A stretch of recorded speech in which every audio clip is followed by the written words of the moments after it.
Shop Talk is one of the largest commerce conferences in the world, bringing together thousands of founders, operators, and retail leaders who are actively building what comes next. Today's episode comes to you from the floor of Shop Talk Spring 2026 in Las Vegas, where I caught up with some of the sharpest operators and founders in retail. Let's get into it. All right, Asher Adelman, welcome to Beyond Fulfillment. Thanks for having me. Yeah, thanks for being here. So we are on site recording at Shop Talk. And Asher, you are the founder and the CEO of Stone and Spear. And we were just talking off camera about your entrepreneurial journey. And so I'd love for you to set the stage for our listeners because you went from running a mental health clinic to founding what was first a soap company and now expanded to a full beauty line, Stone and Spear. Can you just tell us how that happened? Yeah, pretty randomly. So yeah, and the mental health company has not too much to do with the with Stone and Spear, with skincare and cosmetics.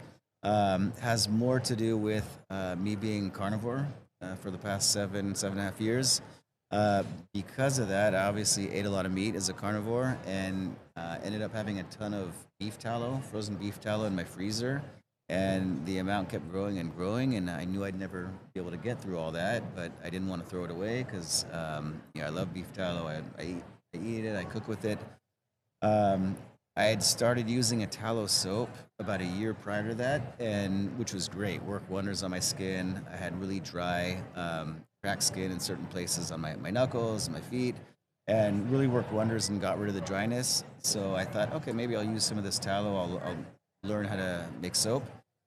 Which I did. It took some time, but ended up with a really good formulation that worked really well. And but I went from a problem of having 50, 60 pounds of tallow in my freezer to having 400 bars of soap, which I'm also not going to be able to go through and utilize myself. So I figured maybe I'll put up a website and see if any other crazy carnivores might want to purchase the tallow soap that I made. And yeah, it's slowly the business slowly and gradually grew from that one soap product to moisturizers, face creams, to deodorants, to lip balms, and yeah, now we have about 70 or so products in skincare, hair care, cosmetics, makeup.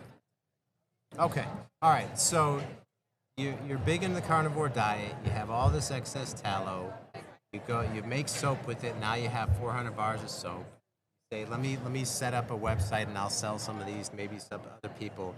It takes off, and before you know it, this accidental business expands to 70 products and a full range of beauty products and all this. So, I mean, and this company's just been around 3 years? Yeah, a little over 3 years. A little over 3 years. So what's been the process like of kind of scaling that out when you never intended to even start this company in the first place?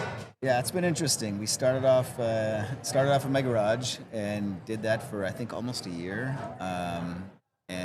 And yeah, then got to a point where had a few employees who were also working in my garage, in my kitchen, and then it just got too chaotic.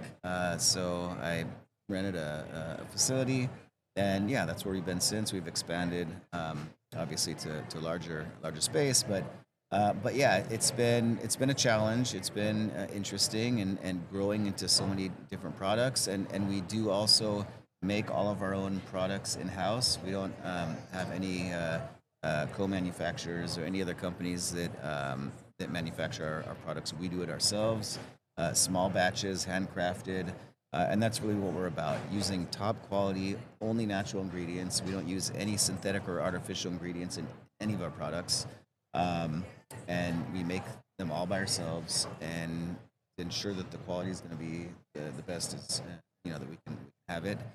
So yeah, it's definitely been a journey. Okay, and so the process of doing it, because like you mentioned, nothing synthetic, everything made by yourself. You're not outsourcing this, and I'm sure as you've learned in the beauty industry, so many other companies say it's natural or say it's whatever clean, but then there's so many synthetic ingredients. So I mean, what's that process been like? Just maintaining the integrity of the brand while you're trying to scale and operate efficiently and compete with other people in the space that maybe aren't staying true. Yeah, it's certainly not the easiest way of going about it, but we do want to remain and we will remain true to our mission, which is really helping people improve their skin health and vibrancy. And using natural ingredients like tallow and other natural ingredients really makes a huge difference. And our customers are amazed at how well their skin responds to our products because one, they're using very nourishing natural products or natural ingredients, and they're not using synthetic toxic ingredients, which can inflame our skin and cause other issues such as endocrine disruption, inflammatory issues, and so forth. So, very important for us to stay focused on staying true to our goal and yeah, it would be a lot easier if we didn't really care about or didn't care as much about product quality and we outsourced to an outside manufacturer or we cut corners with some products and okay, we'll allow, this agreements or this ingredient's kind of iffy, but we'll allow it because it'll enable us to get the right scent or the right texture or the right color. But yeah, we don't do that. And there are some limitations when you're only willing to use natural, healthy ingredients. Like our lipstick line, for example. We have six beautiful shades, beautiful colors of our lipstick line, but and natural colors, which fortunately for us happens to be popular nowadays. A lot of women are interested in natural beauty and natural shades, and not like the very flashy lipstick and makeup shades that maybe we saw in the 80s or 90s. But we get asked, oh, can you make a red, like a really like fire engine red lipstick color? And we've tried using different natural ingredients to create a really like deep, bold red shade, but it's not really possible given the constraints that we put on ourselves to only use natural ingredients. And so we tell them, yeah, we can't. We tried, but we can't. So there are some types of products or some variations, colors, scents, and so forth that we're not able to do because we refuse to use any artificial or synthetic. Okay. All right. And so we're here at Shop Talk now. So as you've expanded, you've been, like we talked about, going to a lot of the beauty shows and the circuit here. But specifically Shop Talk, why is it so important for a growing uh, uh, beauty brand to be at a show like this? Yeah, so I think one aspect is we're learning a lot about different technologies out there, many of which we weren't aware of, and weren't aware of the capabilities, the things we'd be able to do or improve in our different aspects of our operation with those technologies, and so yeah, it's been very eye opening, being exposed and learning about some of those, and also I think just being in a community with other brands, other retailers in this D2C world. And we're also looking to expand the retail partners that we work with. We do work with small local retailers across the country and beauty salons, hair salons, massage therapists, and so forth that use our products in the facials and other services, massages that they provide, and also resell to their customers. So we're looking to make connections with potential partners, private label partners as well. We do manufacture product for other skincare and beauty brands. So we manufacture the products for them, and then they brand it as their product and sell it to their customers. Okay. All right. And looking back at how this all started, like you said, accidentally, you weren't planning on starting a company, and then the way this whole thing has grown and where you're at now, what's been the best part of this journey for you? Yeah, I mean it's been challenging, but it's been very fun, and I have not worked in the skincare beauty industry in my entire career, so this is something that's very new, and it's been a big learning experience for me, and I love it. I love being able to work in a field where I've always been interested in working with physical products. I spent a lot of time in technology and, as I mentioned, mental health. Not really a product that you have that you can make and sell. So that's always been something that's been of interest to me, which I'm able to do now, which I love. But also, the product is really helping people. So we have a lot of our customers have either skin conditions like eczema, psoriasis, acne, or they have just really sensitive skin and can't use a lot of other products, whether it's soaps, cleansers, deodorants, moisturizers, makeup, and they do really, really well with our products because we do use, like I said, nourishing natural ingredients which actually nourish and heal the skin. And people are amazed at how well their skin responds and improves and heals with our products and getting rid of the commercial artificial ingredient products. And one of the things that's really cool is that we've gotten a lot of feedback from women who've tried our lipstick, and they'll tell us, my gosh, I haven't been able to wear lipstick in 25 years because any other lipstick will just inflame my lips and my skin and very painful. So I haven't been able to wear lipstick in decades, and I tried your lipstick and it feels so good. No reactions. I feel beautiful now, and so it's really nice being able to hear things like that, or people with skin conditions that tried even prescription remedies, nothing worked, and they try our products, and their skin condition and skin health is significantly improved, and so that's a really cool thing to be able to be a part of. Okay, all right. And Asher, if people want to find out more or order some of these products, what's the best way they can find you online? Yeah, you can go to our website. We're at stoneandspeartallow.com, or you can go to Instagram at Stone and Spear Skincare, or TikTok, Stone and Spear Tallow. Okay, and we'll link all that in the show notes for everyone. Asher, thank you so much for taking the time to be here. Thank you for having me. It was great talking to you. If your business is an e-commerce brand, this message is for you. Logistics can make or break you. If you're tired of being just a number to those big box 3PLs, you need to check out our team at Easy DC 3PL.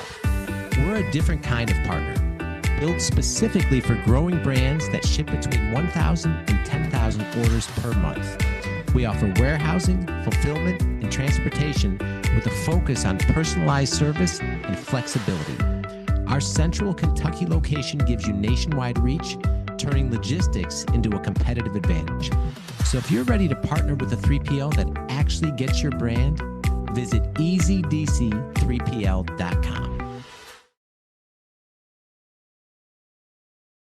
All right, Jay El-Kaake, welcome to Beyond Fulfillment. Oh, thank you for having me. Yeah, thanks so much. So we are live here on site at Shop Talk.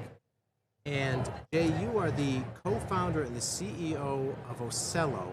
We'll get into what Osello does here momentarily. But you've had a couple exits already within the e-commerce industry. Can you just give our listeners kind of background about who you are and what you've been on your entrepreneurial journey up until now? Yeah. I've been in the e-commerce industry for a while, mostly just building technology for e-commerce merchants.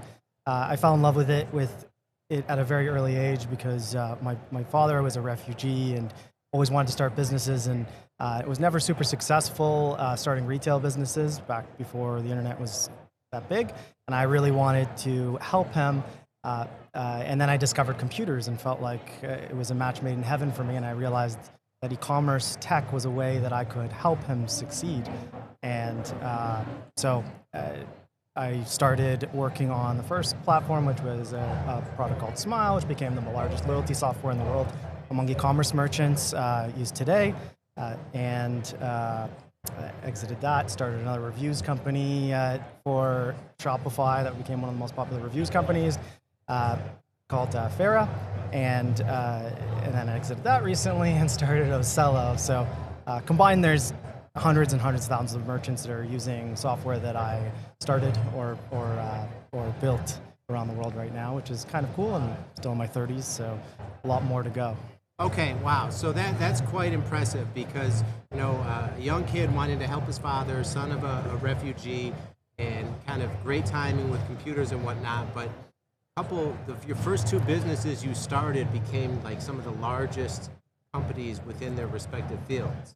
Yeah. I was lucky enough to be around very smart people, and I was very driven. I hope I'm still driven, although now I'm on hard mode because I've got a 2-year-old and a 4-year-old to also take care of while I'm doing another startup, but I still love it nonetheless. Okay, love that. And so many of our listeners are all about the entrepreneurial journey, and a lot of serial entrepreneurs. So you had some very successful exits, some great great success early on, and then here you are again launching another startup. So tell us about Osello and what problem that solves. Yeah, Osello automates marketplace listing on Macy's, Nordstrom, Amazon, etc., using AI agents to do it. And if anybody's actually tried to sell on multiple channels, even using the existing tools, it is a massive pain right now. And I had met my co-founders right after exiting my last company. They told me about this problem. They were on the retailer side. They were working for some of the big retailers, and I just fell in love with the problem. And at the time, which was around last year, AI was starting to boom, and I could see what it was becoming. And yeah, it's been something I've been working on day and night ever since. Okay, all right. So I mean, AI is all about automating kind of lower level menial tasks so people can focus on higher level stuff, right? Exactly. And I mean, I can't think of a better task to be automated than filling out data for marketplaces, Exactly, right? I mean, anyone that's familiar with how that process works, I mean, what a headache. So I mean, talk about what that's like building something like this, especially as AI is evolving and changing and advancing so rapidly in real time. Sure. I think the world is sort of underestimating how much everything is going to change. AI agents are a shift different than the movement of AI because they can work and do things and reason like a human would. So every piece of software today was built around processes and built around connections and integrations. But when you have a human that is unlimitedly scalable, brilliant, and fast, then all those things are no longer necessary. You just need to give permission to the human to connect what it needs, access whatever it needs, and that's it. And then it'll get things done. And just even the way that you maintain it is different. Now, instead of maintaining, approval systems, you're now maintaining a team of agents and making sure that your content that they're working on is maintainable and making sure they're talking to each other, which is, so even just as I'm saying that, the light bulb kind of turns on for all the entrepreneurs out there of all the huge amount of opportunities out there, like Slack for agents. We've already seen Moltbook was just acquired by Meta, which was a Facebook for agents. And so yeah, there's so much. And for us, we're basically replacing like the offshore side of things, which, as you said, was perfectly timed because every country is sort of going nationalist, America first. And how better to do that than to embrace AI? Then we're driving more revenue to North America and not to offshore agencies. Okay. Now, you've said, too, that the AI agents are 4 times more accurate than the offshore teams to do the same work. How do you measure that? That's a good question. So what we did is we worked with a very large seller. We replicated their listings on, we asked them to give us 100 listings. I'm sorry, there was more than 100, but 100 listings, much more SKUs, but parent listings. And that were already built and created by the offshore team. Then we asked them to give us access to their source data. So where was that data? Like, what were the spreadsheets and data that they provided to the offshore team to build those 100 listings? Then we connected it into Osello, and we ran actually an early version of the ad, by the way, so those stats are going to be way better now. But we ran the AI to build the same listings that were built by the offshore team. So then what we did is we put them side by side. So on the left, you have the listing that was created by the AI agent, and on the right, you have the listing that was created by the offshore staff, typically people in India or Philippines. And then we had a third party go through and say, who did it better? So which one do you like better? Which one is more accurate relative to the source data? And what we found was that for every 5 listings, 4 out of 5 of the best selections were the AI agents built listings, not the offshore ones. So for every 5 listings going through that, the third party was saying, I like, not just I like, the one built by the AI agent is more accurate. And they didn't know which one was built by the AI agent or by the offshore. So it was a scientific method to figuring out, is it actually being more, is it actually better? Because also Osello, is worth mentioning, is that we do also optimize the images in different ways around constraints, and so there are different things like that. Now, this doesn't include all the operational efficiencies that we gain with AI agents. It just says that not only are you going to get all these operational efficiencies, but it's also way more accurate, which is kind of a mind-blowing moment for me and my team, and that's really when we were like, okay, put the gas on this, you know? All in, like that's, like this is the tip of the iceberg of AI. Like it's moving so fast. Even when we actually did that was like 8 months ago. That was initial. And that was like GPT-4. And if anybody's used this, that's compared to GPT 5.4, which was released last week, or some of the Gemini models, it's like caveman. So you can imagine today it'd be like probably, 100%. Isn't that crazy? Because you're talking about like 8 months ago technology in this field, and now you're caveman type compared to what it's doing. Yeah, it is. It's. I mean, just the image generation is funny to see how the difference. But yeah, you're right. It's overwhelming actually sometimes, and that's it's even for me. It's overwhelming. I can't imagine everybody else. And I'm deep into it. Right. And I wanted to key on that because you said people are underestimating how much the world is going to change with the way AI agents are evolving.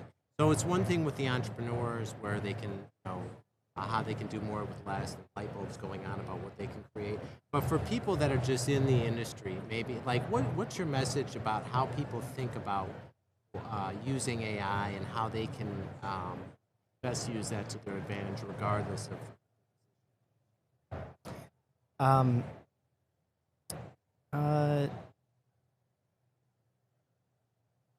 I think just embrace it. Be open-minded.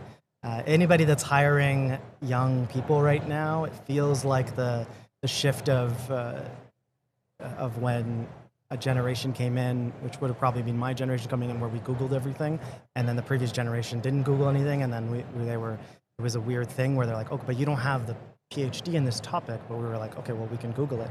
And the new generation's coming in, and they don't need to even know how to do something because they have the AI backing them. So they have a different mindset that I've noticed. I think everybody's kind of noticing that. So you have to be sort of open-minded because it's easy to say, to push back on it, especially with hires and stuff like that. So, but yeah, we're gonna. The best example, I know, probably short on time here, but the best example I could give to people of so they understand how everything's changed is, so when robots are going to eventually, we're starting to test robots to in the household robots, and right now, if a lot of people probably use for their to-do list tracking or their shopping list tracking, they say, hey Google, add this to the shopping list, and that's a pretty good way to add to your shopping list because everybody in the family can contribute to it, etc.